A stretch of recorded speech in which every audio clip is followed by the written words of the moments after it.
Sveiki, esu Tadas Jarockas, Centric IT Solutions IT operacijų vadovas.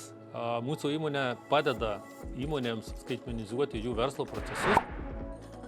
Priežastis yra gan paprastos. Iš tikrųjų, tai retai būna susijęs su įmonės galimybė pačiai daryti pokyčius. Tai yra labiau susiję su įmonės darbuotojų nusiteikimu ir baime pokyčiams. Tai yra normalu. Pokyčiai iš tikrųjų kelia įtampą. Tai gali būti susijęs su esamos tvarkos pasikeitimais, esamų procesų pasikeitimais.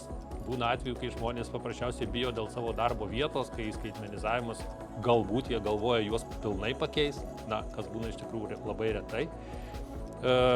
Kiti galvoja, kad bus daugiau darbo ir pradžioje iš tikrųjų taip gali vykti, bet ateityje paaiškėja, kad tų procesų automatizavimas paprasčiausiai darbą sumažina.